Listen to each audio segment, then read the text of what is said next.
Well, good evening, everybody, and welcome to this webinar. Tonight, you're joining us for a session on First Nations education for allied health providers. Tonight, we're going to be hearing about the PHN's First Nations Health Access Team and discussing cultural safety and the role of an Aboriginal health practitioner. I'm Sandy Vincent from the PHN Education Team, and I'm very happy to be joined by our two presenters tonight, Josh Fuller, who is the PHN First Nations Community Engagement Officer, and Jake Gillies, who is the Aboriginal health practitioner. Before we begin tonight, I would actually like to acknowledge the traditional custodians of the land that we live on, work on. For me, it's Darkinjung land, and I would like to pay respects to First Nations people for their enduring culture and the contributions they make to this vast region. I've got a couple of things that I just need to go through with all of you. This session is going to be recorded, and you'll be able to access that recording on our education library and the PHN website in a couple of days. An evaluation will come through to you at the end of this session. Please do fill that in. We really value your feedback. Thank you very much for already answering a question when you registered for the session. We found that information really useful. If you do want to ask questions during the rest of the session, please use the questions box on the little tab that you've got there for GoTo. You can type your questions into that, and then at the end of the session, we'll review those with our presenters. It's now my great pleasure to introduce tonight's speakers. So Josh Fuller is a very proud Wurundjeri man from Dubbo, New South Wales, and belongs to the Tabaga people, the traditional owners of the Dubbo region. Josh has worked in community services across the state over 15 years and has a passion for helping people. He has delivered cultural awareness training for New South Wales Health across the state and brings a wealth of knowledge from the teachings of his family and the Aboriginal community he belongs to. Jake Gillies is an Aboriginal health practitioner who has strong family ties to the Yuwawali and Gomeroi people. He is an Aboriginal health practitioner who is passionate about providing holistic care within the community. Thank you both for joining us. We're really grateful to have you with us tonight. Thanks, Sandy.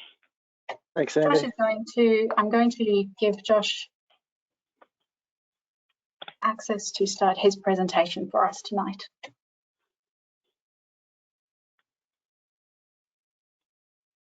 That's great. That's come up. Thanks, Josh. Thanks, Sandy.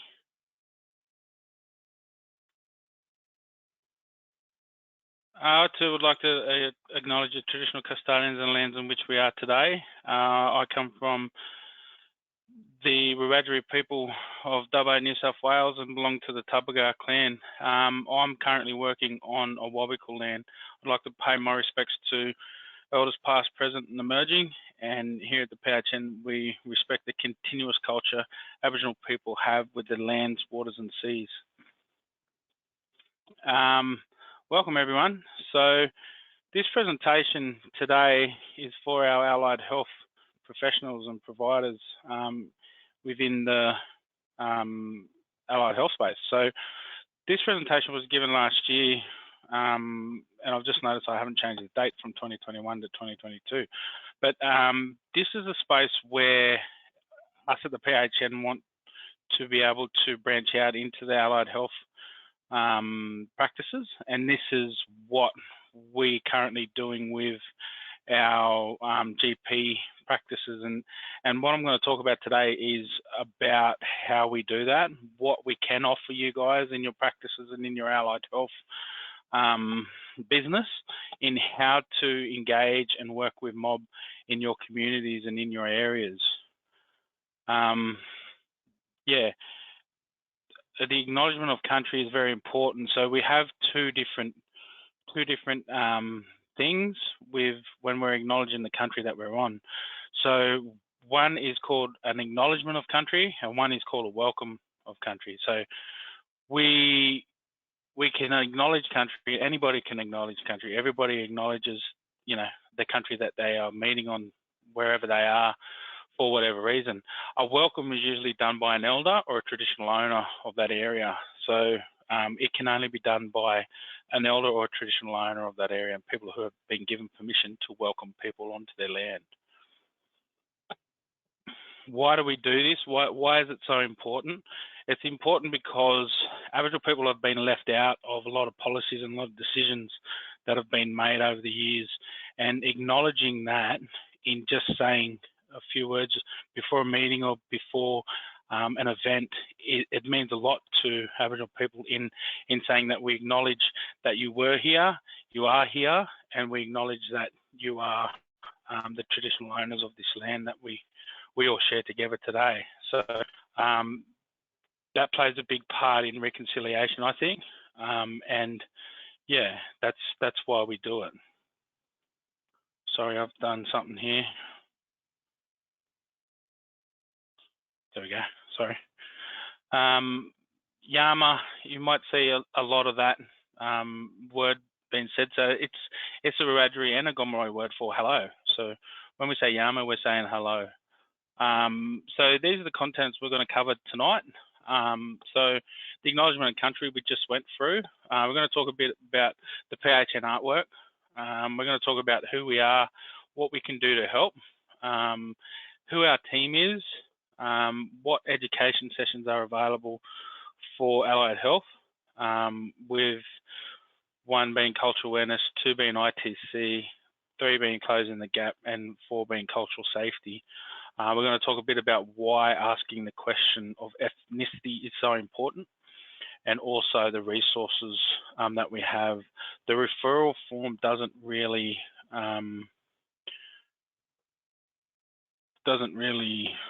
comply to allied health at this stage, so we'll skip past that one as well. So, like I said, the acknowledgement and the welcome are 2 different things, but these 2 flags represent the Aboriginal and Torres Strait Islander people, who are the First Nations people of this land on which we are today. So the Aboriginal flag represents, the black represents the people, the yellow represents the sun, and the red represents the earth, the dirt, and also our blood. The Torres Strait Islander flag on the right is made up of a few different colours. The green represents the land, the blue represents the sea, and the star in the middle represents how the Torres Strait Islander people used to navigate between the islands and use the stars as their navigational map to get to where they're going. The big, it's a Dari headdress that's wrapped around the star, and you see a lot of Torres Strait Islander people use that for dance and stuff like that, and that's a big headdress that represents their culture. So these are some of the learning outcomes we're going to come across. So when we have these education sessions, what we want to do is we want to come out and we want to sit with you guys. We want to sit in your practices. We want to find out what's going on in your region. We want to find out who your demographic of First Nations people are in your community, why they are utilising your service, or why they're not utilising your service. We want to know how that works, because we cover a big and vast region from the Hunter, New England, to the Central Coast and Mid-Coast areas. So every community is different and every practice is different. So we want to find out what's going on and how and what we can do to help. So just out of this session, we just want to let you know that you know, these are some of the outcomes that will come out of each session that we have, so we can have a better understanding of how we at the PHN, our First Nations team, can support allied health services. We can better understand the local history and the culture for the regions, better understanding of health priorities and needs of your communities, know how to access culturally appropriate resources. So we want to know what services are around and who we can tap into, or who you guys can tap into, that are appropriate for mob in that area, and a better understanding of First Nations health programs and services like the ITC program. So this is our First Nations Health Access team. So Christy Bassau is our Health Access Manager. So she's the team leader for this beautiful team here we have. My name again is Josh Fuller. I'm the Community Engagement Officer, First Nations Community Engagement Officer. So a bit about my role. My role in the community is to find out what's happening in each community that we cover in our footprint, trying to find out where the gaps are in the systems and trying to fill them gaps with appropriate services to look after mob that are in the community that are seeking help for whatever reason, then help find a grassroots organisation to be able to provide that service, and that's where I come in, and that's where I become that sort of go-to between community and the PHN. We also have Robbie Watson, Malika Riley, and Ashley Bullock. So they cover. Robbie covers the Newcastle and Central Coast regions and a bit of Mid Coast, and Malika and Ash are in the New England and cover a bit of the Upper Hunter as well. So their job is as the First Nations Health Access Officers, their job is to go into general practices and find out what's happening with mob and trying to deliver these education sessions that we have for people to better understand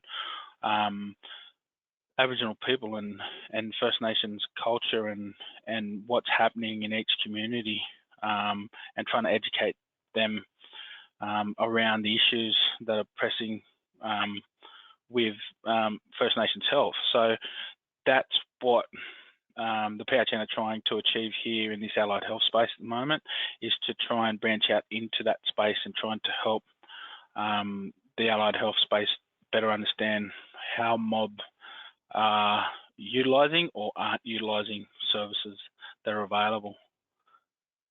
So this is the new cultural branding that we've acquired last year.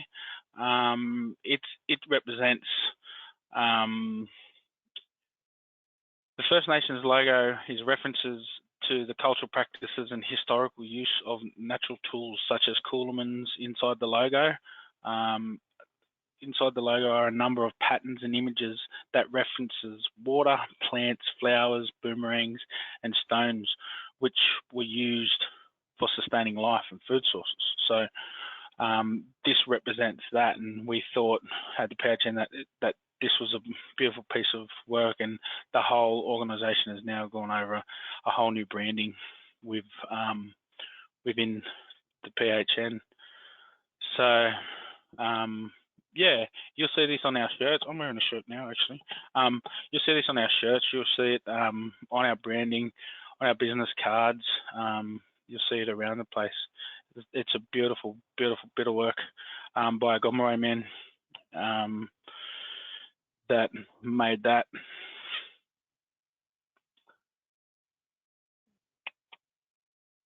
So this is some of the First Nations Health Access Team, some of the stuff that they provide, and we can also provide the health, allied health sector with these different education sessions.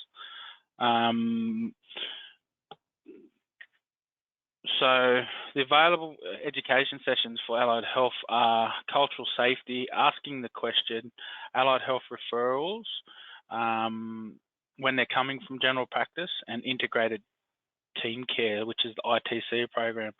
So cultural safety, understanding common barriers for First Nations people, accessing mainstream healthcare, health risk factors, how to address these. So a lot of the time, I've worked across a lot of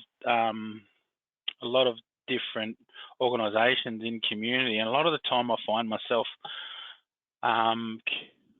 being a translator, really, just communicating different ways people communicate and different language that people use with mob, and that cultural safety is a big part of making sure somebody feels safe to walk through your doors, to walk into a service where they're not going to be judged, they're not going to be met with hostility or racism or looked down upon, or have any of them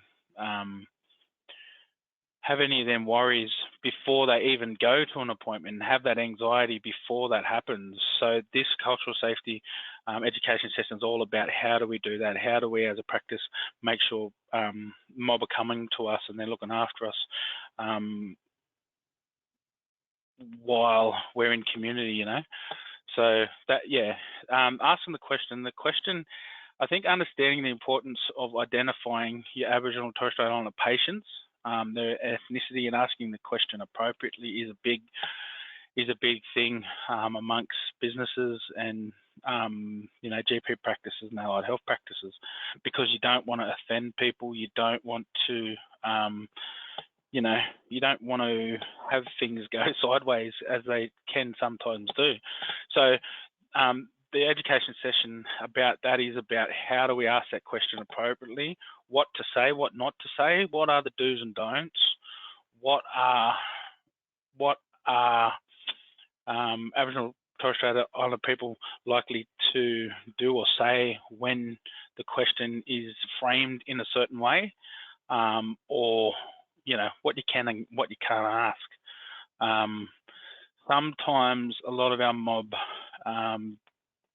will identify as Torres Strait Islander or Aboriginal, but because of past things or trauma that's happened to them, they mightn't want to know, want people to know that because of what's happened in the past, you know.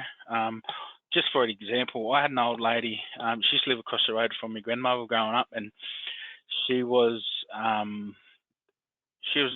to wear all the Indian clothes. So she was from India. So Nan used to send me over there all the time, and she used to say, Nan, how do you know that old Indian lady over there? She's not Indian. She talks like you know. And Nan said, she's not Indian, son. She just pretends to be Indian because she's worried about the welfare coming and taking her kids away. So because of the past policies in the past, she was still worried about that, you know, in the late 90s, early 90s, late 90s. It wasn't until, you know, she was near her time on this planet before she took all them clothes off and identified herself as Aboriginal, and the kids too. So they grew up with a warped identity into who they were because they were Aboriginal, but the grandmother was trying to say, no, we're Indian. So yeah, it's very complex in some situations how our people do identify and don't identify. And there's different reasons for that. And that's why, you know, these education sessions are important, because we talk about that and we unwrap what that looks like for a lot of our mob, and how our understanding of it and how we grew up is different to, you know, someone, you know, 200-300 k's away. We also have the allied health referral. So when that's coming through from general practice, so it's usually coming through from your 715 health checks. So we want to have a look at how we can have more of a follow-up from that. So when a referral comes through from 715 health check, it goes to an allied health provider. A lot of the times it's not followed up. A lot of the times it's not, there's no feedback, good or bad, to where that referral's gone or what's happened to that. We want to try and have a yarn and find out better ways for that communication to be open, for it to go back and forwards from general practice into allied health space as well, and the referrals. The integrated team care is another one. So we want to develop and increase an understanding of the ITC program and how it relates to allied health. So the ITC program is a care coordination. ITC clients can get support with care coordination, who will work with clients to coordinate their appointments and meet their goals, their health goals. So the ITC program is for people of Aboriginal and Torres Strait Islander descent who have chronic disease. So a lot of the time when people, our elders or mob, have chronic disease, if they get into this program, it's life-changing. So this is me in a past life when I worked for Hunter Primary Care.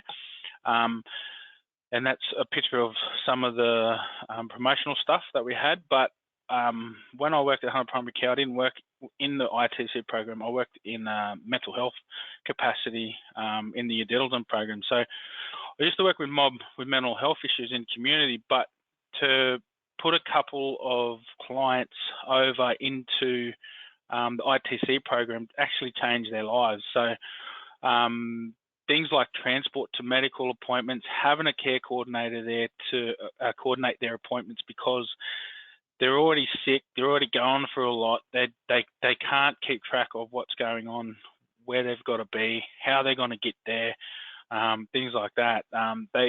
They get assistance with their gap payments, so that plays a big part with mob. Also, is that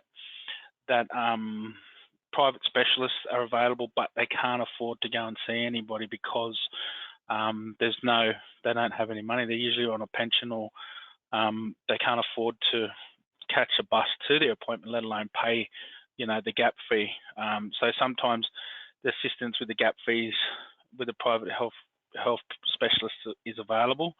So medical aids, purchases and support. Aboriginal outreach workers can help their clients get to their appointments, understand what the clinician or the health worker is saying, and putting them in touch with culturally appropriate health services and community services.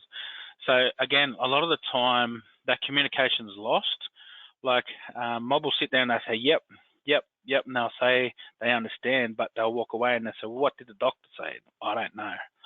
So having somebody there with them to translate that is a big life-changing tool to have, to be able to talk to somebody till they understand what is going on with their health and what they need to do in the next steps, and not bombard them with all these big words and all this clinical talk when they've got a chronic disease and they're just trying to figure out how to get to the next appointment, or how do they survive the next month because of all these appointments and all this stuff that's happening around them, when they don't understand what any of it's being said, or where they got to be, or anything like that. So just for an example, I had a guy who had chronic cancer stuff, but he was homeless at the time, and just to find him accommodation and have that that team around him gave him a lot better quality of life in how his care went from there, because a lot of the time he was presenting to these services, but he was put in the too hard basket. He didn't understand what was happening. He didn't understand what was going on, so he got frustrated. He got angry. He got just sick of the system that he could not navigate.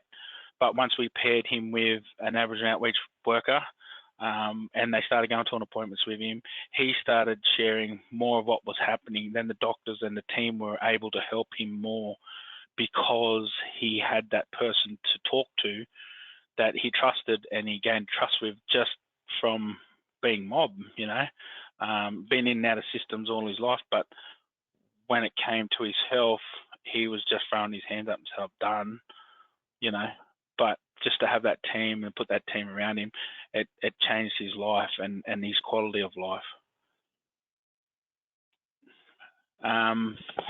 So what does the ITC and Allied Health have in common? Allied health providers may receive referrals from clients on this program, and this is how they are supported. Most clients would require bulk billing to access allied health services due to the complex needs that clients may have.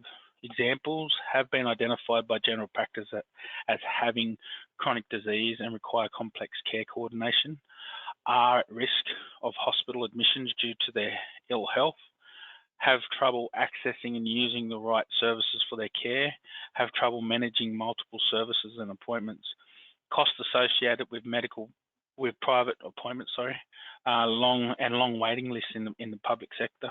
So the ITC is a 12-month program. If you would like to offer bulk billing for ITC clients, please contact our team at the PHN for more information.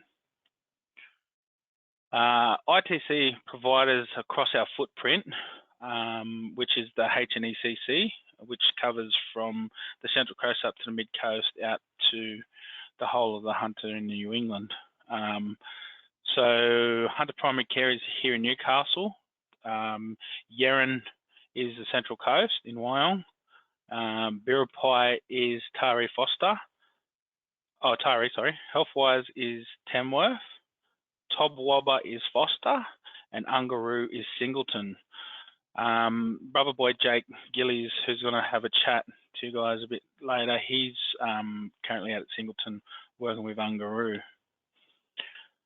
So a lot of these education sessions that we can offer talk about why a lot of mob are the way they are, with distrust towards non-Indigenous people and services, just from experience in judgment and racism, their identity issues, so not willing or afraid to identify as Aboriginal or Torres Strait Islander because of the way they were brought up, maybe, or that trauma that's associated with that. The high rates of depression, anxiety, post-traumatic stress disorder, suicide, chronic conditions, low health literacy. A lot of the time, I find it hard to navigate a health system that I work in, let alone mob that are new to having anything wrong with them. I think a lot of the time not a lot of the systems talk to one another, so that's what we want to change. That's how we want to change it within the PHN and what we do. We want everything to be connected, so it's easier. Whereas Aboriginal people see connection with everything, and we don't understand where the government's built this system. We can have a system for housing, we can have a system for health, we can have a system for let's say employment, but nothing talks to one another, nothing's connected. Where I grew up and with my family, everybody talked to everybody and everything was connected. So as the old saying goes, it takes a community to raise a child. It takes a community to raise a child, not just a family, not just a mum and dad. So I had aunties and uncles all over town that taught me different things at different times in my life to bring me up to the man I am today. So why can't we do that with our care, with everybody's care and in our whole system? And just having that literacy, having that health literacy plays a big part in that, I think, is we need to start educating our kids. We need to start educating that younger generation coming through, because a lot of the time when they're coming out of high school or things like that, they don't know where to go. They don't know who to go and see if there's something wrong with their toe or with their back or with their diabetes or things like that. And a lot of the time they're connected with family members who have different health issues, and they don't know what and how to access different services. So I think health literacy plays a big part in educating our mob, and and having mob overrepresentation in the justice system is a big thing. Being unaware of health services in mainstream primary care, and having poor access to private specialists and allied health, and also the big fear of shame talking about health to non-Indigenous people. So that's where our Aboriginal health practitioners are worth them weight in gold. You know, their talk with a client before they reach an appointment is completely different to what they go in and tell the doctor. You know, they'll tell the health worker everything, but then when they go in and see the doctor, they say, "Oh, how you been? Yeah, good." Well, that's not what you told me in the car earlier. You know, so that's Jake's going to talk a bit about that and how that plays a big part in looking after mob in our communities and making sure that they're being honest and being transparent about their health and things like that, because that's their job. But they were always taught differently. You know, don't share your problems. You don't tell people this. You don't tell people that. But you have to, because it's part of your health. And the only way you're going to get better is you start talking about things. and they let the professional know what's happening. So closing the gap. So we talk a bit about this. So as we know, back in 2008, the apology came from KRUD. On the 13th of February 2008, newly elected Prime Minister Kevin Rudd made a formal apology to Australia's First Nations people, particularly the stolen generations whose lives have been blighted by past government policies of forced removal of children and Indigenous assimilation. It was witnessed by thousands of people gathered in Canberra for the event, and it was broadcast all over the country. It was a powerful and memorable moment in the nation's history. The apology cleared the air, inspired Australians to believe we can build the kind of respectful relationships needed for positive long-term outcomes. So this is how the Closing the Gap campaign started. This is how this first kicked off. So all states and territories had issued apologies. Only the Australian government and the federal level under John Howard had objected. So that was in 2001, so the apology didn't come till 2008. So as we know, the gap's getting bigger. So this is what we want to change within our mob, and you know, that's where it starts, is within health literacy, is educating people on Aboriginal culture and how everything is connected and how it all works, and then educating our mob on how the healthcare system works, because we get them and we can't navigate from A to B because we see A to Z. We want to get from A to Z, but we've got to go through the whole alphabet to get there. So that's what that health literacy is all about, and educating both sides of the fence, our mob and your mob, you know, making sure that we're all on the same page and we're all working together in that same we're going in the same direction. What is cultural safety support? So these are some of the things that we talk about. What is cultural safety? What does it look like? How can we help? We can help with resources. We can help with conversations. We can help with coming out to your practices and having these meaningful talks. We can help make your space culturally safe for First Nations people. You know, have shared respect, shared meaning, and shared knowledge. That's what it's all about. It's all about sharing. That's the way I grew up, and my family is we always share everything. We share our knowledge, we share our food, we share our you know, we share our wealth, we share everything together because we all look after one another, and that's what we do. That's part of our culture. These are some of the resources that are available when we come out to each session. So each session will have different resources that are attached with each education session that we can deliver, and each session will come with resources. I just said that. Look, number one, I'm already ahead. Each session will contain all resources on each subject matter. So whatever we're talking about, we'll have resources for that. We can help your practice better engage, support, and welcome First Nations people, how to better communicate and support First Nations patients, what services are available in your community. So a lot of the time, somebody's got a problem or somebody has something wrong. A lot of time people don't know where to get that help. So these are the resources that will have all that in there. We do have a social and wellbeing community services directory, but it hasn't been updated since 2020, but a lot of the programs are still running. If they're not where they're meant to be, just give us a buzz and we can point you in the right direction. But these are a great resource for your practice and your community and your mob in there. And it's not only Aboriginal and Torres Strait Islander services, it's mainstream services as well. So to everybody in your community where you are, will have different community programs for different problems for people to reach out and help. So that in itself is a good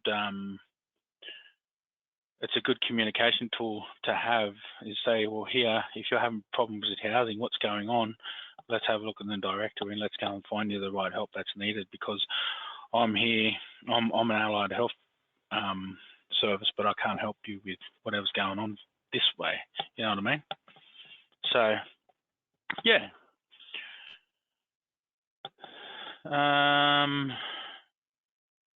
We don't need to talk about that one. So please make sure you filled out the attendance form. I think because we're on a webinar, that'll all be taken care of. But these are some of the things that we can help support your practice. He's asking the question, not the PIP, not the CTG, integrated care, the health check, and your cultural safety. Thank you for your time. I'm just going to put it over to Jake. Now, Jake's going to have a bit of a yarn about his role and what he does. So Jake is a Aboriginal health practitioner, and what he does in community is invaluable for Mob in what he does. So, Sandy, are you there? I'm here. Yes. How do I get Jake on there now? So Jake is on. I can see him. He's on with us. So cool. He's there and he's ready. Jake, do you want to just chat so we can hear that you can hear you're okay? Yeah, Yama guys. My name's Jake. I'd also like to acknowledge the country where I'm on today. I'm in Singleton on the lands of the Wanneroo people. So I'm a proud Nyepa man. My family come from far western New South Wales. So yeah. So my journey as an Aboriginal health practitioner started way back in 2016. I was really fortunate. I had a few people believe in me. I walked in and asked, hey, how do I work in health? I had an uncle growing up who was a nurse, and every time someone would get sick in our town, you'd see him at my uncle's house at night time having a cup of tea going, hey, this is wrong with me. What do I do? Where do I go? Who do I see? And just seeing how my uncle linked people in with people really inspired me to get into health. So I was really fortunate where I walked in and I had a couple Aboriginal people such as Paul Izaguchi, Craig Hocking, at the time, believe in me to a point where they go, yeah, we'll chuck you on. I worked with some really, really amazing people such as Tremaine Rankmore, Aaron Sutherland, Dr. Raj Ishri. Like he rode me hard. Like he wanted me to understand what I needed to know. And it was really invaluable for having that. But I'll go back to my slide now.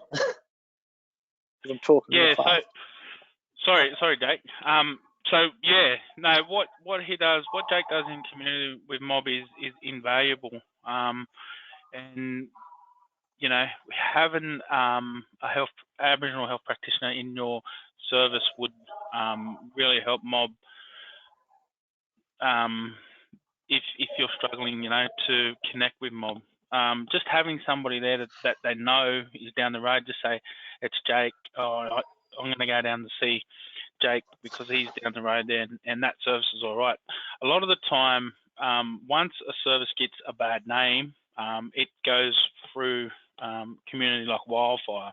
So Mob, we all talk to one another. It's the old Koori grapevine, they say. So once you get a bad name on the Koori grapevine, it's very hard for you to get that back and gain that trust again. So being out in community, having health practitioners there, having a place that's culturally safe and looking after Mob would go a long way to engaging with the community. Yeah, so Jake, you want to talk about, what have I done here? Okay, so Josh, what we can see at the moment is we can see Jake's slides. I know we can't launch it as a PowerPoint presentation just yet, but we can see the first or the second slide, the pictures at the bottom. Cool. All right, so in these photos, guys, there's a couple, it just shows the diversity of where I come from. So these far two over here are called, it's at the back of Burke, they're called Mount Gundabooka. It's a really significant place for my people. if we scroll down a little bit, Joshy. So the far right photo, that sunset that's gone down a bit more, is traveling, heading home. So because we're out west, the ground's real flat. It's really important. The one over on your left with the flat ground and a little bit of water, so that's a really significant place called Wagga Buggarni. It's called Byrock. It's where I currently sit on one of the management boards for that place, and it's just a really special place. And the next one is a sunrise at one of my most favourite places in the world, just out near home. So just being there kind of makes me feel good and it recharges myself. But yes, no. Go to the next one, Joshy. Yep. So just on that too, Gillies. So a lot of the time, we as Aboriginal people, we ask people where they're from, and that's what we see. When we ask someone where they're from, we see their country, we know their people, we know, we have that connection straight away. It's like if you go and meet someone and you say, oh, yep, no, I'm John Smith. Saying where we're from is like our last names, because Joshy says he's from Dubbo. I know mob in Dubbo. I know Joshy's mob. I'll say I'm from Bree. Joshy knows where I'm from. He knows my mob, and then we always link in here. So it's about right making here, them connections. that's it, and it makes people feel comfortable because they know, oh yeah, nah, they know this fella. We have shared connections. But these photos here are some of the most important people in my life. I'll start in the middle. So in the middle there, you've got like my wife, my niece, my other niece, and my daughter. So they've lived with us since they were real little. Me and my wife have been together 13 years. So without their support behind me, I wouldn't be where I am. On the far right, we have my mum and my brother's two daughters. So they're always around. On the far left up the top, we have my uncle and my auntie. Without them and the support they've shown over the years to me, I wouldn't have been where I am. We'll go down a little bit, Joshy. So the bottom picture on the far right, my brothers. So sharing culture for me is really important. It's how we share our connection. It's how we talk. It's how we connect. Like Joshy said, if we don't share and we don't connect, then we don't know where we fit. If we go to a place and we don't know where we fit, we don't feel like, oh yeah, no, I can't speak up. And I'll talk about this photo in the middle. That's my auntie and one of my other aunties out on the old mission. So that there is important because it shows us where we come from. Like it shows that, hey, we don't always come from really, really flash beginnings. Some of us have come from really humble places, but always being proud of where you come from and being able to talk about it's a huge thing. Now, can we go to the next slide, Josh? Yep. Now, I've been really fortunate in my life as an Aboriginal health practitioner. I've had the ability to travel and go to different communities. So these next photos that I'm about to share come from a few of the places where I've worked. So I was really fortunate when I was in the I got invited to work in a place in the Territory by one of the people I mentioned at the start of the clip, and I got to be a male Aboriginal health practitioner in communities where they didn't have male health practitioners. So they only had female staff and local male staff.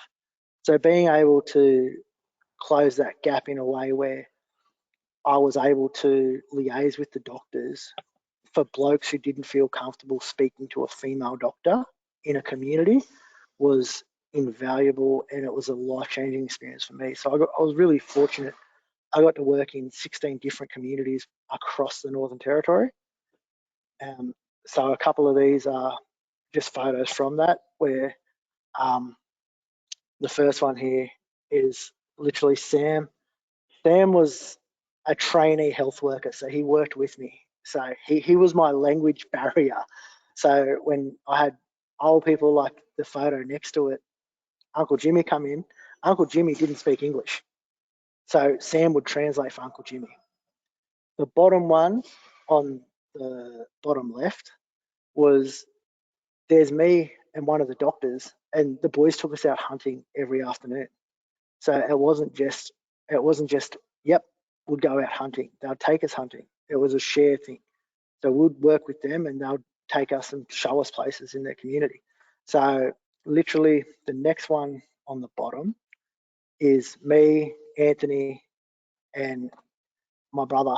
So he's no longer with us, so I'm not going to say his name. But we had really, really great times. And because it was a small community, if the people didn't turn up to their appointments, it was really good. The boys were like, come on, we'll jump in the motor car and we'll go. So we just went outside and jumped in the car and we went to the house. It was really a different style of being a health practitioner that I never got to experience in New South Wales. So can we go to the next one, Josh? So this next one is a couple other slides of where other places I've worked. So if we go the top left, so this was back when I worked at the Tamworth Aboriginal Medical Service. You've got Tremaine, who I was speaking about before, and Joey. So Joey's a mental health professional. He speaks on suicide prevention quite regularly. You go to my middle one, we've got myself, Dr. Max and Tani. Now, Tiani's another Aboriginal health practitioner, and Dr. Max was a registrar. He was probably one of the funniest doctors I've ever worked with, and he'd always be mad to bring in a mad chew. We'll go to the bottom left. What about that one now? We'll come back to that one.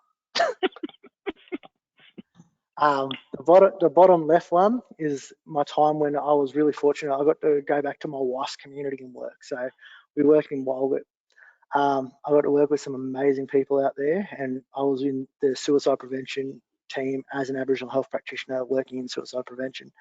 It was a really great team, and I can't speak highly of my time there. The one on the lower right is my time when I've worked with the Tamworth Aboriginal Land Council. So it was a really great team.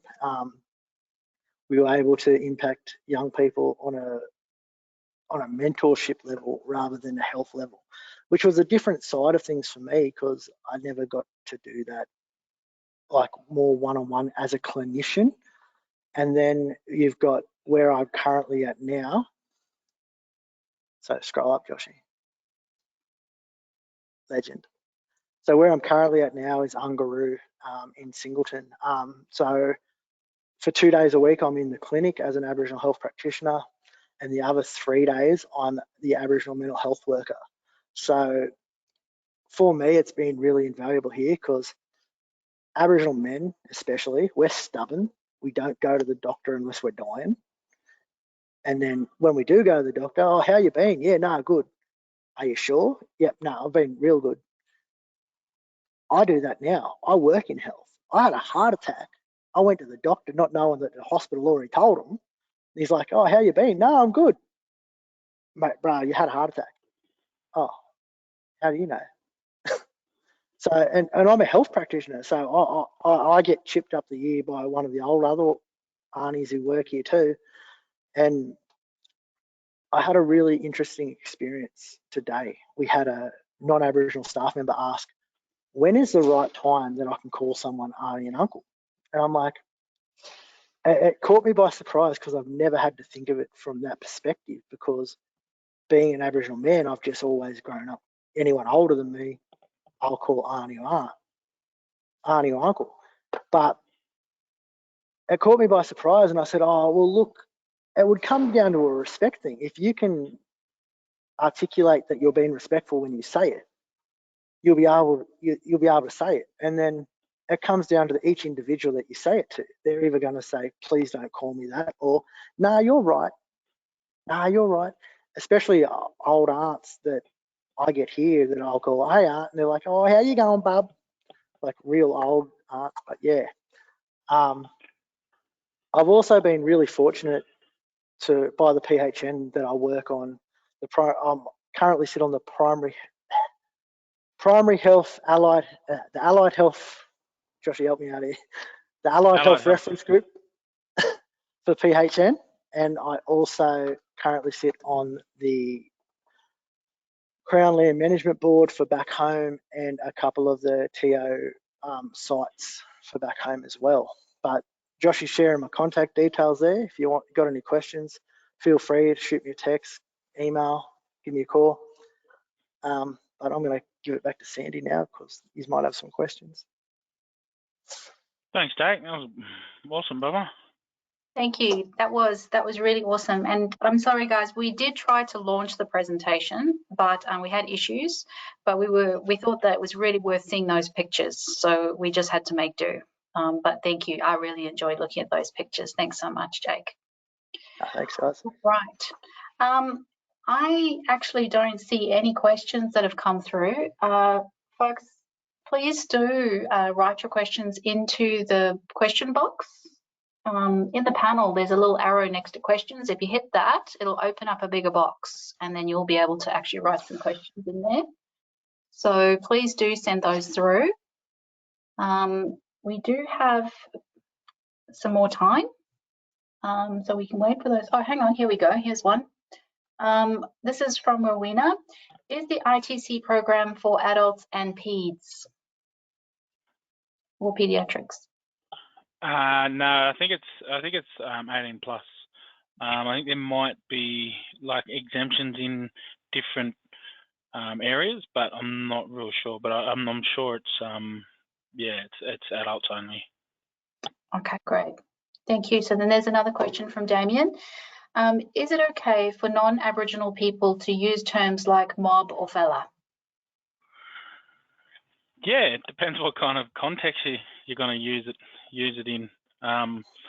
We call ourselves blackfellas all the time, you know, white fellas, blackfellas. Or if you're saying mob, you know, it depends in what kind of. If the context is if it's coming from a place of love, then I can't see any problem with it.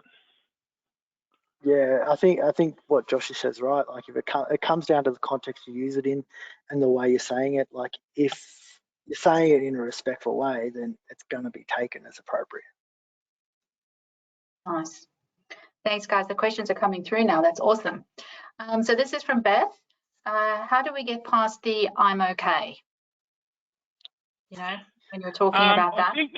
See, that's a big one. It depends, like, on the individual. A lot of the time, mob just say that because it's just an automatic response. But if you don't poke and probe a bit more, you mightn't get anywhere. And the other token is sometimes it takes, sometimes it might take a couple of appointments to build a bit of trust because of what's happened in the past. You don't know when somebody walks through their door what their history is. Like it might be on a piece of paper that they've had this, and that done, but they might tell the whole story of what's actually happened when this has happened and what's actually happened here, or what their background is and where they grew up. A lot of our mob, because of the stolen generation, have been brought up not in a family setting that's loving and stuff like that, because of the way they were brought up as parents, because they weren't taught that as kids, because they were taken away at a young age, and then that's the system that they've had to survive in. And then when they're coming into a place, a lot of the time that's very clinical, or it's very very strange and different, or they've had bad experiences in them sorts of places, it brings out a lot of trauma. So a lot of the time it's just having conversation with people, sitting down, even sometimes just having a cuppa, just having a conversation with somebody and gaining their trust and making sure that they know you're there to help and you're not there to rush them in or rush them out, or you're going to do wrong by them, because, that's a lot of the time, that's where you're breaking down them barriers, having them conversations. Jake, do you want to add anything to that? Yeah, like having an Aboriginal staff member on that as well, and just making people feel safe. Like that's the biggest thing. I think for me, it takes me at least 4 visits before I'm comfortable with sharing stuff with the doctor. It all just depends, or an allied health professional. Like I'll go see the physio and he knows that, oh yeah, no, I busted my shoulder playing rugby, but he doesn't know about my knee because I don't feel comfortable about sharing that my knee's still buggered from 3 years ago. But I'll share my shoulder because that's what I went there for until I like build some trust up with them, and then I'm happy to share more. Nice one. That was really good question. This one's from Dom. Do many Aboriginal people miss out on seeing medical specialists who don't bulk bill due to the high cost? And if so, what can we do to help them? Bulk bill. Yeah, a lot of mob do miss out on seeing specialists because of that price attached to it. It's either, you know, they've got to prioritise one, going to see the doctor, paying this sort of money to be able to do that, or, you know, feeding the kids or paying the light bill. There's different reasons why mob don't. Or it could be that there's only one service in town and nobody goes there because of the bad name that place has. Maybe it could be a different range of different sorts of things. Jake? Yeah, I definitely think the price tag for a lot of people with families, like it's really strange. Like a lot of our young Aboriginal people grow up with their grandparents. So I grew up with my grandparents, but yeah, I think it's just price tag because like I know for a fact, like just personal experience, I know my nan and pop didn't go to a specialist because they couldn't afford to go, and they were like, all right, I'm paying rent this week, or I'm buying food. I'm not going to pay like $400 to go see a doctor. And then I think what we can do to help is if you guys accept EPCs, like enhanced primary, the EPC referrals, if you accept them, then I guarantee, like I do a big call up around services around where I am at and just find out who accepts EPCs. So that way I know who I'm going to start referring to if an issue comes up. Okay, great. This one is from Desi. It's a fairly long one. So getting a healthcare plan is a major barrier for people wishing to access allied health practitioners. If people hear that I'm in town, they want to see me, but they are told that they can't without a 715 or a CDMP in place from the GP. Is there any way around this? Not sure on that one. We can find out, definitely. We can find out a way around it. There's no, anything come to off the top of your head, Jay? It all depends on what service they provide. I didn't quite catch that. But if they, yeah, sorry, then. It wasn't specified. It was just an allied health practitioner in general. So it all just depends on what service. Like most GPs, well, not all GPs, but some of the GPs I've worked alongside are real big on making sure they get EPCs and like a health check or a GPMP, so they can keep track on where their health's at. But I think it all comes down to the individual provider of allied health and if they're willing to see these people. Okay. All right. So from Helen, when it comes to men's health, I usually say to the patient, for any men's health issues, please speak with your male GP. Is this considered respectful, or should I ask what the issue is so that I can give the GP a heads up? I think ask the patient, yeah. Yeah, and definitely ask. If you're lucky enough to have a male GP, that's awesome. Utilise them. They're probably gonna understand it a little bit more, and the guys are probably going to feel a lot more comfortable talking to a male GP. Sometimes you're in a position where you don't have that male GP, so you might be the only person there, or the only person they feel comfortable with enough to open up and share that. So then I highly recommend advocating on that behalf for that person. Great. Great, guys. We've still got a couple of questions, but so this one is from Rebecca, and she's saying, sorry for my ignorance, but what exactly does mob refer to? What do you mean by mob refer to? Like, what do we Mob. refer to ourselves Mob. as? Or When you say mob, what does that mean? First Nations people, First Nations, so Aboriginal and Torres Strait Islander people. Yeah. Yeah. Yeah, that's we call ourselves mob. Like, what mob you from? Who's your mob? Where your mob from? Yeah. Rachel is saying, if I have a client who might benefit from getting an Aboriginal health worker on board, how do I go about supporting that? Supporting employing one or getting one on board? If you're talking about getting one on board to work with the client, depends what area they're in. Like if they're in, just say they're in the Singleton area, you'd talk to Jake at Ungaroo. You give him a call and say, how do we get this person to work with you over here and then work with me over here as well? Like if that's going to benefit both of them, that goes into that holistic care, into that, we're all here, we're all on team. Just say it's Bobby, we're all on team Bobby here. Let's all get together and let's find out how we can help Bobby the most, because I'm not getting what I need out of him, but Jake's sitting over here and he might be able to help with that. Awesome. All right, guys, we've actually come to the end of our session, 7:31. Did either of Josh or Jake, did you have anything else that you wanted to say?